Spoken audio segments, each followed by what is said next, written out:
एक बार पुनः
जो चर्चा चल रही थी कर्मों को आधार बना करके, कर्म, अकर्म और विकर्म,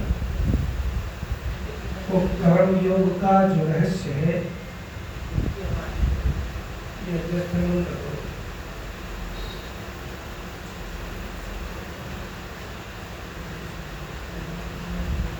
उस रहस्य को जानने के लिए कर्म के इन तीनों रूपों को समझना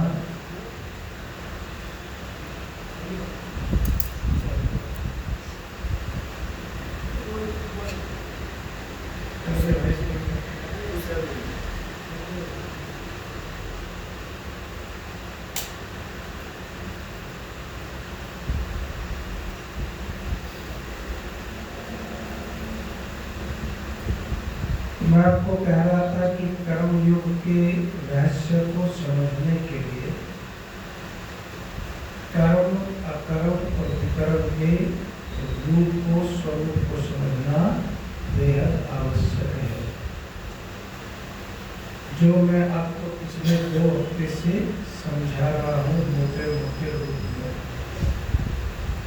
कर्म का मतलब है कि जो विहित कर्म है, जिनका विधान है, जैसे यज्ञ आदि का करना, और विकर्म का मतलब है जो निषिद्ध कर्म है उनको छोड़ना, और अकर्म का मतलब है कर्म के कर्तृत्व के अहंकार को छोड़ना। जो व्यक्ति अपने आप को कर्ता ही समझ लेता है, ठेकेदार समझ लेता है सब चीजों का, वो सिवाय दुखी होने के और कुछ उसके हिस्से में नहीं आता। पिछली बार एक श्लोक था, गतसंगस्य मुक्तस्य ज्ञानावस्थित चेतसः यच्चाया चरतः कर्म समग्रं प्रलीयते। कहते हैं कि जिसकी कर्म में आसक्ति खत्म हो गई हो, थोड़ा बहुत पिछला याद रखा करो तो पुरानी बात बनेगी, नहीं तो फिर वही भूल जाओ। जिसकी कर्म में आसक्ति समाप्त हो गई हो और जिसके चित्त में ज्ञान का गुरु प्रकाश हो गया हो, ऐसा व्यक्ति केवल यज्ञीय कर्मों को ही करता है। और समग्रम प्रलीयते, इसका अभिप्राय होता है कि सारे कर्म जो वो भी करता है वो अकर्म की यानी कर्तृत्व का, उसमें कर्ता का वो उसको नहीं होगा, बल्कि वह तो समस्त कर्मों को केवल निमित्त मात्र बन करके ही करता है। आगे चलते हैं, ये तो भूमिका के रूप में पिछला मैंने आपको याद कराया। ब्रह्मार्पणम ब्रह्म हवि, देखिए ये बहुत गहरे सूत्र हैं, इनकी व्याख्याएं सब अपने अपने ढंग से कर लेते हैं। जो अद्वैतवादी है, कुर्सी पर जो अद्वैतवादी है वो आप जा रहे हैं बैठ रहे? जो अद्वैतवादी है वो इसका अर्थ ये करते हैं कि भाई सब कुछ ब्रह्म है। आप सुनते कि नहीं बात? वह बाकी सब झूठ है और हम जो है ब्रह्म के अंश हैं। क्या है? ब्रह्म के अंश हैं। देखिए उपनिषद में ब्रह्म प्रकृति को भी कहते हैं, ब्रह्म को भी ब्रह्म कहते हैं, ज्ञान को भी ब्रह्म कहते हैं, स्वाध्याय को भी ब्रह्म कहते हैं। तो ब्रह्म शब्द जो है वो अनेक अर्थों में उसका प्रयोग होता है। लेकिन जो वैदिक दृष्टिकोण है, ऋषि का दृष्टिकोण है, उस दृष्टिकोण से ये व्याख्याएं आप सुन रहे हैं। तो कहते हैं ब्रह्मार्पणम, कि जो भी आप कार्य करते हैं वह कार्य जो है परमात्मा समर्पित कर्म होना चाहिए। हम सब क्या करते हैं? हम सब भी बड़े समझदार और बड़े खिलाड़ी हैं। एक बार कभी थोड़ा बहुत मैंने इस पर चर्चा की भी थी कि जब भी बात आती है समर्पण करने की परमात्मा से जितने भी लोग दुनिया में प्रार्थना करने बैठते हैं उसमें से ज़्यादा नहीं तो 98% लोग कैसे हैं जो ये कहते हैं परमात्मा दुख तू ले ले सारे और सुख सारे मुझे दे दे और मेरा दोस्त बन जा। क्या बन जा? मेरा दोस्त बन जा, मित्र बन जा। और लेकिन मित्रता में पहला ही क्या प्रार्थना है कि दुख तो भगवान को संभाल, मुझे क्या दे? सुख ही सुख दे। अच्छा एक बात बताओ, आप किसी से मित्रता करनी चाहें और कहें कि तू सारे दुख का हिस्सेदार तू रहेगा और मलाई बचाटूंगा सारी, तो वो क्या कहेगा कि तू अपने घर राजी राजी साहब। आप सब ये गलती करते हैं। कृष्ण कहते हैं कि कितना नादानी है, जो भी व्यक्ति गया परमात्मा के दरवाजे पर वो कुछ मांगने गया। जो भी व्यक्ति गया जिसने भी घंटी बजाई, चाहे मंदिर में बजाई या जहाँ भी बजाई, क्या करने के लिए बजाई? परमात्मा से कुछ मांगने के लिए बजाई साहब। और मांगने के लिए जब घंटी बजाई तो कहते हैं कि बस उसी समय दरवाजा बंद हो जाता है। देखो पाखंडी था ना, अब तो दिखाई नहीं दे रहा वो कृपा वाला है कि कृपा कहाँ रखी हुई है, थोड़ी सी में चटनी में समोसे में, उसके टिकट लेकर के लोग सुनते थे किस बात को कि चटनी में कृपा मिलेगी। लेकिन यहाँ पर गहरा सूत्र है, इसको समझिए। ये कहते हैं कि याचक जो है वो सिकुड़ता है। क्या होता है? वो सिकुड़ता है। किसी के हम लोग संस्था के लिए कितने सालों से लगे हुए मांगने का तक अभ्यास हो जाना चाहिए, लेकिन अभी भी मैं किसी को फोन करता हूँ तो पहले 10-20 बार सोचता हूँ, उठाता हूँ, रखता हूँ, करूँ न करूँ।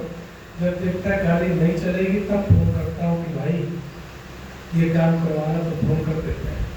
और प्रायः उसी व्यक्ति को फोन करता हूँ जहाँ से मुझे लगभग 95% उम्मीद होती है कि भाई ये व्यक्ति मुझे ना नहीं करेगा। मांगने का काम इतना सरल काम नहीं है। याचक का चेहरा कभी खिला नहीं होता, प्रैक्टिकल बात बता रहा हूँ। और दाता का चेहरा हमेशा खिला हुआ होता है। जब आप देते हैं आपका चेहरा खिला हुआ होता है, और जब आप याचक बनते हैं चाहे वो परोपकार के लिए सही, लेकिन फिर भी बहुत ही विनम्रता में सिकुड़ा सा आदमी रहता है, रहना पड़ता है ऐसा, उसकी व्यवस्था ऐसी है।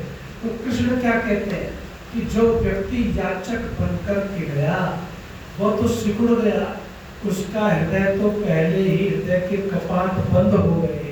जब हृदय के कपाट बंद हो गए तो फिर परमात्मा की अनुभूति करने का रास्ता भी बोलो बंद हो गया था। इसलिए कहते हैं कि जो याचक बन के गया उसको कभी परमात्मा की अनुभूति हुई नहीं। क्यों? क्योंकि उसको परमात्मा से कोई खास लेना देना है नहीं।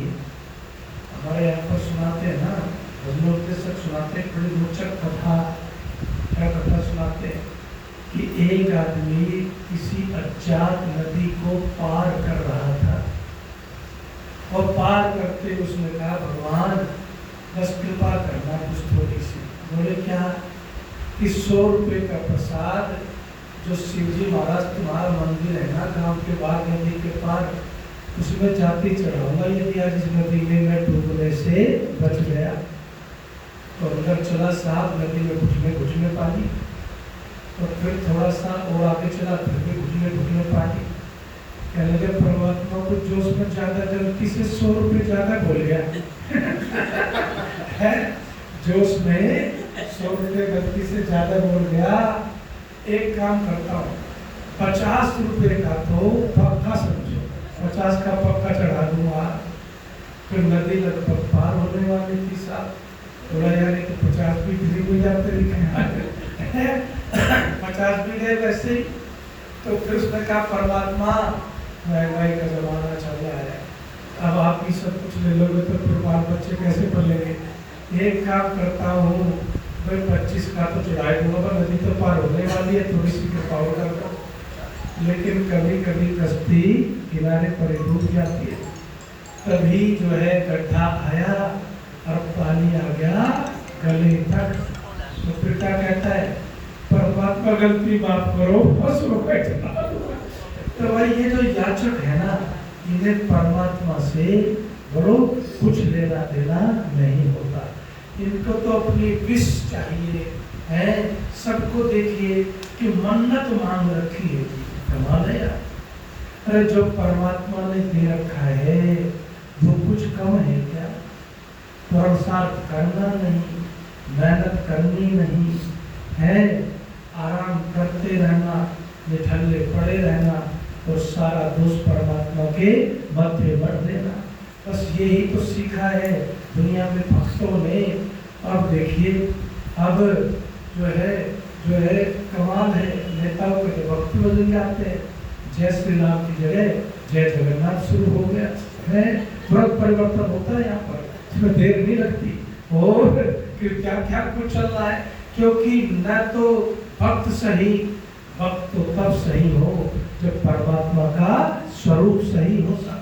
तो परमात्मा का स्वरूप ही हम जानते नहीं हैं और इसलिए भटक जाते हैं। तो कृष्ण कहते हैं कि याचना नहीं करनी, बोलो दिए हुए का धन्यवाद करना है। और मैं आपको एक और बात बताऊं, इसमें जो सूत्र है गहरा, बस वही तो समझ जाओगे तो कर्म योग मिल जाओगे आज के बाद जा करके।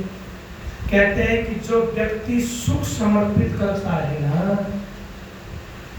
उसके जीवन में दुख के दरवाजे बंद हो जाते हैं। और अगर किसी को सफलता मिल जाती है तो फिर क्या कहता है, सफलता के लिए ये कहता है, आहा कैसी बड़ी मिली है सफलता, मुझे पता है मैंने कितने पापड़ बेले हैं, क्या क्या किया है, ये किया है, वो किया है।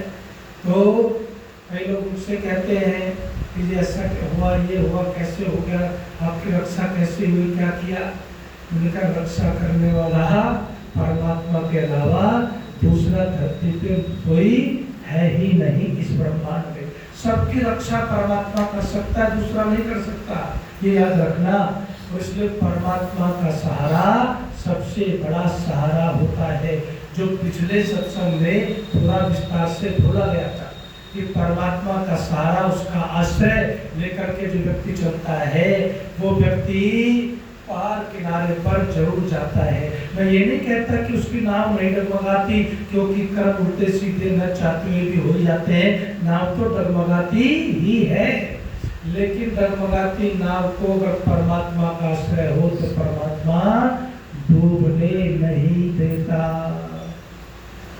इसीलिए कहते हैं कि सुख समर्पित करो तो जो है दुख के दरवाजे पर, सफलता समर्पित करो तो सफलता मिल जाए तो मैं ही मैं, और सफलता मिल जाए तो फिर देखिए कितना विनम्र बनता है आदमी। क्या कहता है जी, अरे कोशिश तो मैंने बहुत किया चेहरे जी, लेकिन भगवान की मर्जी, फिर भगवान की मर्जी आ गई है।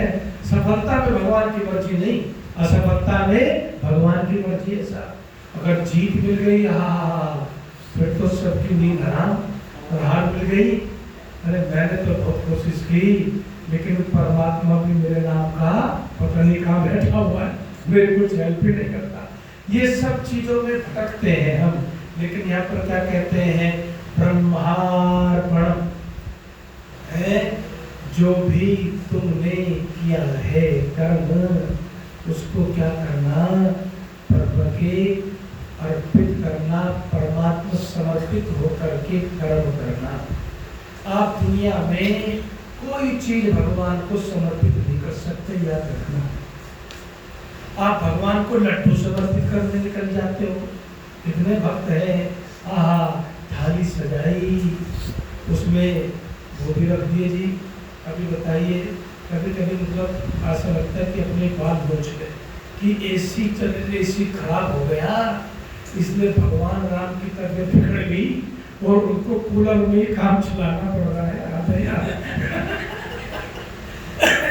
ये ऐसी सोच के लोग कहाँ से पैदा होते हैं, ये पंडित कहते हैं लोग, जो साधारण आदमी से भी मूर्ख व्यक्ति है उसको इस देश में लोग पंडित कहते हैं। ये इस देश का सबसे बड़ा दुर्भाग्य है। अभी पीछे कभी आता है कि परमात्मा को लू लग गई, फलाना हो गया, ढिमकाना हो गया, ये सब बवंडर चलता रहता है, लेकिन सत्य तक पहुंचने की चेष्टा हम कभी भी करते नहीं हैं। और इसलिए हमने क्या कहा, हम आपको समझाना चाहते हैं कि परमात्मा समर्पित कर्मों को आपको जीवन में ईमानदारी से करना चाहिए। जब परमात्मा समर्पित कर्म करते हो तब जाकर के जीवन में आप कर्म योग के प्रति आप समझिए कि आपके कदम बढ़ते जाते हैं। और फिर आपको घर घर छोड़ करके कोई जरूरी नहीं है कि आप समाधि लगाओ, आप कर्मों के माध्यम से ही निर्लिप्त होकर के मुक्ति के पात्र बन जाते हैं, याद रखना। और इसलिए जीवन में सारा बखेड़ा किसका है, अच्छा बताओ। मैं, मेरा, मेरे लिए, क्या है बोलो, मैं, मेरा और मेरे लिए। बस यहीं पर इंसान इससे बाहर निकलने वाले बहुत कम लोगों को मैंने देखा। हमारे गुरु जी हैं स्वामी विवेकानंद जी, आप आश्चर्य करेंगे, जब बनारस में कॉरिडोर का उद्घाटन हुआ, वो हर फंक्शन में आमंत्रित होते हैं, उसमें वो आमंत्रित किए गए स्वामी रामदेव जी, अवधेशानंद जी, फलाने जी, ढिमकाने जी, सब जो है वहाँ पर लाइन में सन्यासी बैठे हुए थे, बड़े बड़े धुरंधर, और हमारे स्वामी जी महाराज भी बैठे हुए थे। जब मोदी जी आए, सब खड़े होकर के तालियां बजाने लगे। एक दो सन्यासी का तो बस चलता तो पैरों में घुल जाता, लेकिन स्वामी जी आसन लगा करके बैठे रहे। तो लोगों ने कहा ये सन्यासी कौन है भाई, जो प्रधानमंत्री आए सब तालियां बजा रहे हैं, लिपटने को हो रहे हैं, ये अपनी जगह आके बंद करके बैठा हुआ है। उससे पूछा तो उन्होंने कहा सन्यासी से ऊपर राजा नहीं होता, सन्यासी जो है परमात्मा की चरण में रहता है। योगी किस बात का, अगर वो भौतिकता में लिप्त रहेगा, इसी के पीछे भागेगा, मुझे नहीं चाहिए। वहाँ पर राजनाथ सिंह जी से लेकर हमारे गुरुकुल में सब जाते हैं और स्वामी जी से पूछते हैं क्या चाहिए, तो स्वामी जी क्या कहते हैं, मुझे कुछ नहीं चाहिए। अगर कुछ चाहिए होगा तो संस्था को चाहिए होगा, अपने आप देखो, अपने आप ढूंढो, मैं बताऊंगा तब तुम दान करोगे। तो बड़े बड़े ताली बने फिरते हो, तो कुछ नहीं। एक आदमी चला गया, बोले जिसको मैं जो है 2 करोड़ रुपए देता हूँ, आप हॉस्पिटल बना लीजिए। स्वामी ने कहा इसको खाना खिलाओ, पानी पिलाओ और जल्दी से गाड़ी में बैठाओ। बोला मैं हॉस्पिटल के लिए थोड़ी गुरुकुल खोला, कह रहे मैंने गुरुकुल खोला है गुरुकुल के लिए, और कामों के लिए थोड़ी खोला होगा। तो आपको ये समझना है कि आप परमात्मा से अगर जुड़े हुए हैं तो फिर आपका कैसे आपका स्वरूप बन जाता है, और फिर कैसे आप परमात्मा समर्पित ही काम करते हैं, केवल उसी की आज्ञा में रहते हैं। लेकिन हम सब कहाँ डूब रहे हैं, या पहले तो हमारा पीछा मैं से बोलो नहीं छूटता, और फिर मैं से मेरा, मेरी कोठी। अच्छा लगा प्रैक्टिकल बात मैं बता रहा हूँ तो बताना कि मुझे, मेरी कोठी जितनी बड़ी उतना बड़ा मेरा अहंकार है कि नहीं, मेरी गाड़ी जितनी बड़ी उतना बड़ा मेरा अहंकार, मेरा जो है एफडी मेरा धन धान्य जितना बड़ा उतना बड़ा मेरा अहंकार। मैंने लोगों को कहते सुना जी, अरे मेरे घर में तो 10 तो नौकर हैं जी, अरे तो नौकर रखने से तू नौकर को बुरा फिर रहा है उनका, उनके इतना तू 1 गिलास पानी नहीं पी सकता, इस गलत फहमी में जीता है कि तेरे नौकर है, और तू उनका नौकर बना घूम रहा है। महात्मा गांधी ने क्या सिखाया, स्वावलंबी रहो, अपने कार्यों को खुद करना सीखो। ऋषि दयानंद ने क्या कहा कि जो मुख्य कार्य उनके लिए सेवकों को रखो, लेकिन उनको बेहद प्यार करो, सम्मान करो, और अधिकतम कार्यों को खुद करो। तो जीवन के अंदर जितनी बड़ी कोठी उतना बड़ा अहंकार, जितनी बड़ी गाड़ी उतना बड़ा अहंकार, और फिर इंसान फिर भी तृप्त न हुआ।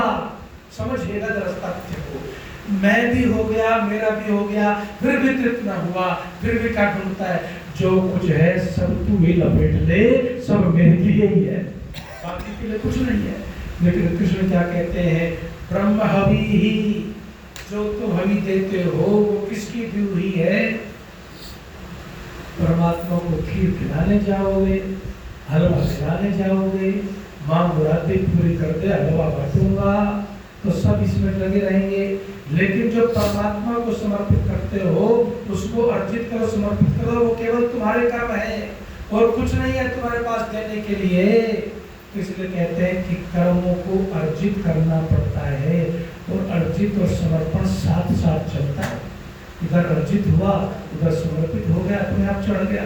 तो कहते हैं अच्छा एक बात बताओ, आप जो यज्ञ में हवि देते हैं, ये हवि कहाँ से आई? तुमने बनाया क्या पीपल का पेड़? तुमने बनाया क्या आम का? बोलो, है न आम का, न पीपल का, न चंदन का, न किसी का। हमारा जो नया गुरुकुल है उसमें चंदन का भी एक पेड़ है। मैं तो जाके उसके एक बार परिक्रमा कर लेता हूँ, चंदन नहीं दिखाई पड़ेगा, है।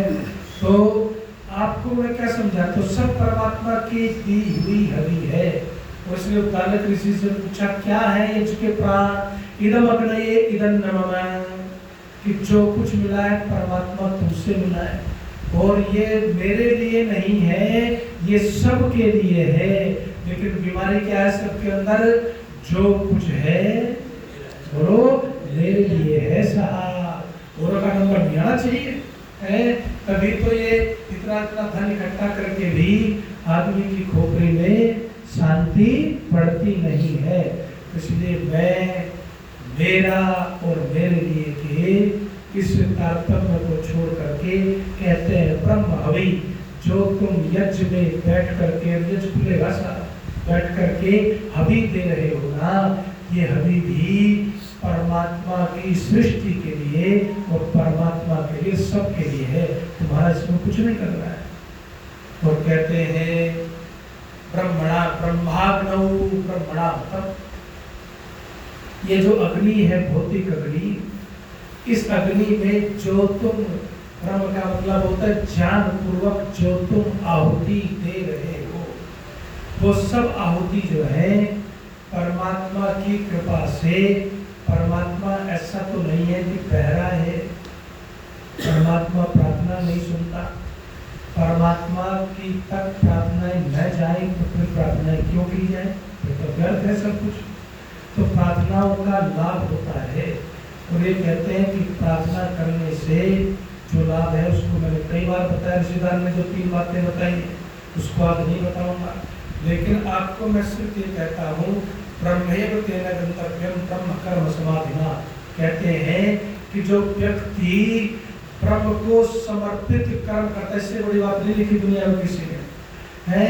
जो व्यक्ति ब्रह्म समर्पित कर्म करता है, जो समाधि से उपलब्धि होती है एक योगी को, वो ही कर्म योगी को समर्पण भाव से बोलो उपलब्धि हो जाती है साहब। तो आप अपने घर में बैठे बैठे योगी बन सकते हो, आपको कहीं जाने की आवश्यकता नहीं पड़ती। लेकिन सब क्या है कि उस स्थिति तक हम पहुंचते ही नहीं है। हम तो सब चीजों को अपने आप ही करता मान लेते हैं। और मैं आपको अपने जीवन का अनुभव बताऊं, जीवन का अनुभव बताऊं, ये सबसे बड़ी गलत फहमी है एक इंसान की, जो मैं अब इस निष्कर्ष पर पहुंचा। इसलिए मैं किसी मारा मारी में, किसी दौड़ में, लोककृष्णा में बहुत पीछे खड़ा हूँ। क्यों कि मैं उस तथ्य को समझ गया कि इससे बड़ी बेवकूफ़ी कुछ नहीं होती कि इंसान ये कहे मैंने ये कर दिया, मैंने वो कर दिया, मैं कर रहा हूँ, वो फलाना, कुछ नहीं। इससे बड़ी मूर्खता आप कुछ नहीं कर सकते। जहाँ भी जो भी कुछ हो पा रहा है ना, आपका ये बहुत बड़ा सौभाग्य है, बहुत बड़ा, छोटा मोटा नहीं। और आपको कोई धन्यवाद न दे, आप दूसरे के लिए धन्यवाद के लिए क्यों मरते हो भाई? आप दूसरा कोई माला पहने उस पर क्यों मरते हो? आपकी कोई और प्रशंसा करे उस पर क्यों मरते हो? आप क्यों निंदा के पीछे भागते हो? क्यों प्रशंसा के पीछे भागते हो? ये सबसे बड़ी नादानी है। और नादानी इसलिए है, कितना भी कर लो धरती पर, तुम 100% अपनी पत्नी को संतुष्ट न कर पाए, तुम्हारी पत्नी तुम्हें 100% संतुष्ट न कर पाई, तुम्हारा पुत्र तुम्हें 100% न कर पाया, तुम 100% उसे न कर पाए, तो दूसरों को कहां से कर लोगे भाई? किसी को भी इसलिए ऋषियों ने क्या कहा कि दुनिया में तुम कभी भी दुनिया को खुश नहीं कर सकते, लेकिन ये कहा है कि जैसे आकाश को चमड़े की तरह से लपेट लें, है ये तो संभव है, ये संभव है, लेकिन दुनिया को खुश करना बोलो संभव नहीं है। तो फिर किस लिए अपेक्षा करनी, फिर किस लिए भागना, फिर किस लिए परेशान होना, फिर किस लिए खुश होना? ध्यान रखना, ऋषि नारद के दृष्टिकोण को समझिए साहब। ऋषि नारद ने क्या कहा? ऋषि ने कहा कि कौन खुश होता है, कौन नाराज होता है, मेरी दृष्टि में इसका महत्व नहीं। निंदन तुम्हें निपुणा यदि वास्तव कहते हैं कि कौन प्रसन्न होता है, नाराज होता है, मेरी दृष्टि में इसका महत्व नहीं, उसके लिए मैं कोई काम नहीं करता।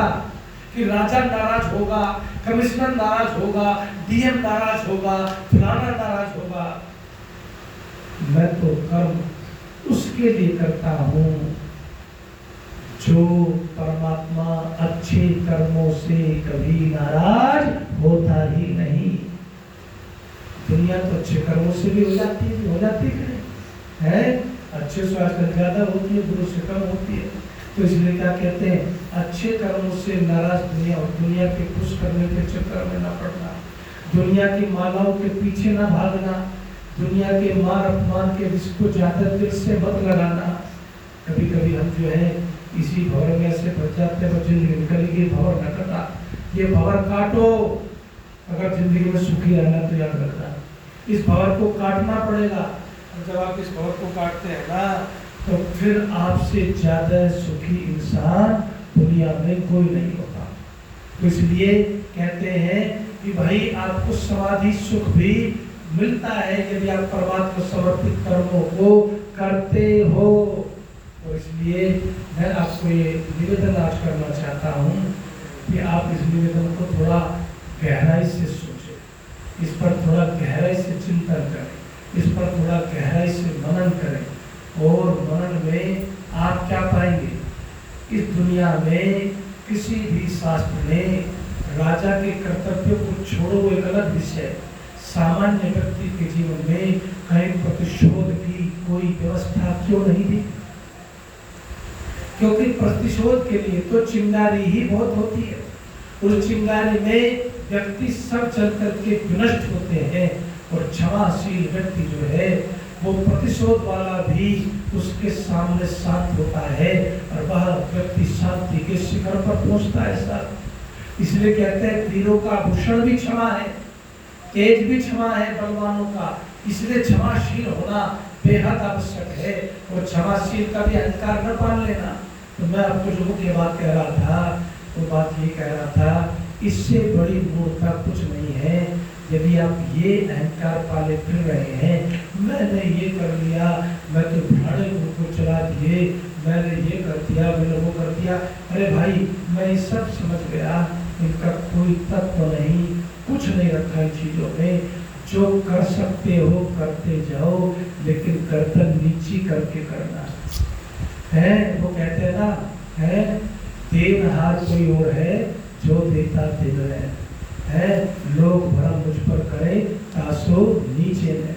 अरे ये नीची निगाहें करके, गर्दन झुका करके, ये सोच करके करना कि परमात्मा ने क्या क्या कृपा कर दी मेरे जैसे छोटे से इस प्राणी पर, क्या कृपा कर दी कि मैं दो लोगों के जीवन में कुछ काम आ पाया, मैं थोड़ा सा कुछ कर पाया। क्या कर दिया हमने से? किसी ने बहुत बड़े तीर मार दिए क्या?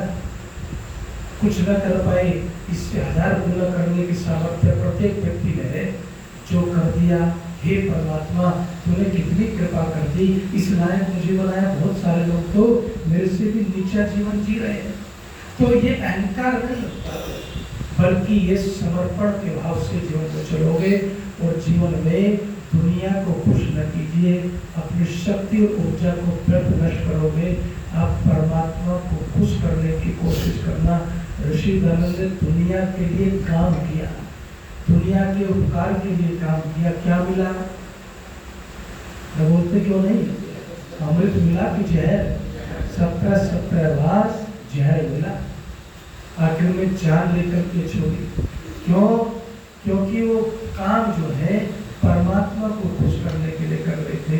तो परमात्मा तो हमेशा प्रसन्न रहा, दुनिया किसी से प्रसन्न न हुई और न होगी, क्योंकि सच दुनिया को कभी अच्छा लगता ही नहीं है। इसलिए आगे चलो, आपको जो देवा मपरे यज्ञम योगिनः परिपासते ब्रह्माज्ञा व प्रयोजन यज्ञे देव प्रयोजति। कहते हैं कुछ लोग जो हैं वो देव पूजा रूपी यज्ञ करते हैं, जो आप यहाँ पर करें। क्या करें? इसको कौन सा यज्ञ कहते हैं? बोलो। देव पूजा कहते हैं इसको। देवालय में बैठ करके इंशाला को देवालय कहते हैं और देव पूजा रूपी यज्ञ करते हैं। इसको भी करना छोड़ दिया।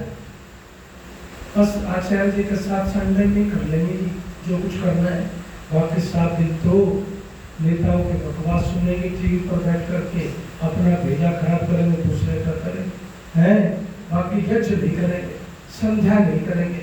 कमा लेना। आपको 10 मिनट का यज्ञ करना इतना भारी क्यों लगता है? मेरी समझ नहीं आया। आप सबको, जितने भी लोग हैं सबको यहाँ मंत्र आते हैं, नहीं आते तो हम सिखाएंगे, घर पे आके सिखा देंगे फ्री, हवन को दे देंगे समाज की तरफ से। क्यों नहीं करते आप 10 मिनट यज्ञ? आप दिन में 4 घंटे सो सकते हो, 5 घंटे टीवी देख सकते हो और 2-3 घंटे फोन पे गप मार सकते हो, लेकिन हवन नहीं कर सकते। क्यों? हवन में तो झंझट नजर आता है साहब है। अरे झंझट नहीं, हवन झंझटों से मुक्ति दिलाता है। इसलिए कृष्ण क्या कहते हैं कि जो व्यक्ति यज्ञ करता है ना, वो स्वाभाविक रूप से, क्या कमाल की बात करिए, वो स्वाभाविक रूप से विहित कर्मों को करते हुए कर्म योग की तरफ बढ़ता है। क्योंकि यज्ञ करेगा फिर यज्ञ को समझेगा, फिर यज्ञ का भाव उतरेगा और भाव उतरेगा तो जीवन बनेगा। क्या है यज्ञ का प्राण बताया था ना अभी, इधर बनाइए इधर न बनाए, मेरे लिए है सब चक्कर छोड़ के चलेगा फिर वो। इसलिए कहते हैं योगिनः परिपासते, कुछ देव पूजा करते हैं, कुछ योग लगाते हैं, ध्यान लगाते हैं, उससे जीवन की यात्रा हम सबकी चलती रहती है। वो यात्रा आप सबकी चलती रहे, लेकिन इस यात्रा को खूबसूरत बनाए साथ। इसमें रंग भरिए कर्म योग का। मैं मान सकता हूँ कि आप जो है समाधि लगाने कठिन है, लेकिन आप इसका अभ्यास कर सकते हैं कि मान आप मान से ऊपर उठ सकते हैं। और आज के बाद ये नियम बना लो कि जो कुछ करना है वो परमात्मा के लिए करना है, परमात्मा के आदेश मान के करना है। उसमें न मेरा कोई अस्तित्व पहले था, न है, न आगे रहेगा, न ही उस पर मेरा कोई अधिकार है। कितने दिन अधिकार रख लोगे? बड़े बड़े किले जिनके लिए खून की नदियां बहाई गई, उनमें या तो थोड़ा बहुत इनकम वैसे हो रही है कि चलो भाई देख रात के, नहीं तो खंडर हुए पड़े कि नहीं हुए पड़े, बड़े बड़े सूरमा चले गए, कहाँ है दुनिया में। तो इसलिए कृष्ण ने जो बात कही गीता में, वो बात कुछ साधारण नहीं, वो अर्जुन को बिल्कुल वार्निंग है। तू बिल्कुल अनाड़ियों जैसी बात करता है, तू है क्या? जिसका अस्तित्व है उसके अस्तित्व के साथ जुड़ जा तो तेरा भी अस्तित्व बनेगा। बहुत बड़ी बात है। तू कुछ बन जाएगा और उस महान अस्तित्व से अपने आप को न जोड़ पाए तो कुछ नहीं बन पाएगा। समय की मर्यादा है, इसलिए इन्हीं शब्दों के साथ वाणी को विराम देता हूँ। तो फिर अगला प्रवचन होगा तो फिर चर्चा यहाँ से शुरू करेंगे। लेकिन मैं समझता हूँ जैसे आपने सुना है, समझा है, इसको अंदर तक आपके गया भी है, तो इसको आप जीवन में स्थान दीजिए। स्थान देंगे तो बहुत ही आनंद, बहुत आनंद, आप स्वयं मस्ती में रहेंगे। आपको मस्ती कोई कटोरा भर के नहीं दे सकता, मस्ती अपने अंदर छा जाती है। बस वो छाना चाहते हो, मस्ती से भरा रहना चाहते हो, तो चलिए अब एक निवेदन और सुन लीजिए। 11 तारीख